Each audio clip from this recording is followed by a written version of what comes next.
ठाकरे बंधू चर्चेमध्ये होते किंवा ठाकरे बंधूंच्या पराभवाची चर्चा याच्यासाठी की ठाकरे बंधूंनी जो मुद्दा निवडला तो मुद्दा निवडण्यात त्यांना यश मिळालं. म्हणजे उदाहरणार्थ आतापर्यंत मुंबई धोक्यात आहे, मराठी माणूस धोक्यात आहे, असे प्रश्न जे काही उपस्थित केले जात होते ते कुणापासून धोक्यात आहे याचं उत्तर पहिल्यांदा ठाकरेंनी त्यांच्या प्रचाराच्या माध्यमातून दिलं.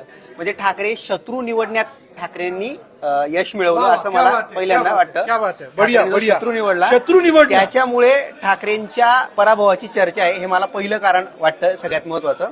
दुसरी गोष्ट म्हणजे सरांनी सांगितलं की ठाकरेंच्या रक्तात जसं रस्त्यावरची लढाई आहे तसं ठाकरेंच्या रक्तात आहे ना त्यांची एक वेगळी शैली आहे. महाराष्ट्राच्या मनात घर करणारी त्यांची एक शैली आहे आणि त्यांनी ती भावनिक साथ दिली आणि त्या भावनिक साथ ती जी दिली ती लोकांनी स्वीकारली खऱ्या अर्थानं.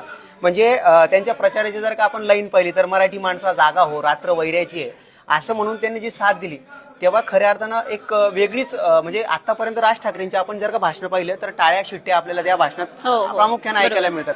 पण राज ठाकरेंचं असं एकमेव भाषण होतं, मला वाटतं की या दशकातलं असं एकमेव भाषण होतं की ज्यात त्यांनी कधी जास्त खालच्या पातळीवर कुणावर टीका केली नाही, कुणाची मिमिक्री सुद्धा केली नाही.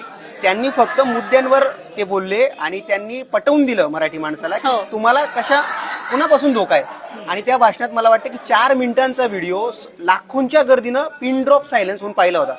आणि तिथूनच मला असं वाटतं की ठाकरेंच्या काय म्हणतात पराभवाची म्हणा किंवा मग त्यांच्या विजयाची म्हणा तिथून खऱ्या अर्थानं चर्चा सुरू झाली होती. आणि म्हणून ठाकरे अजूनही तोच ट्रेंड धरून सोशल मीडियात अजूनही त्यांच्या नावाची चर्चा सुरू आहे.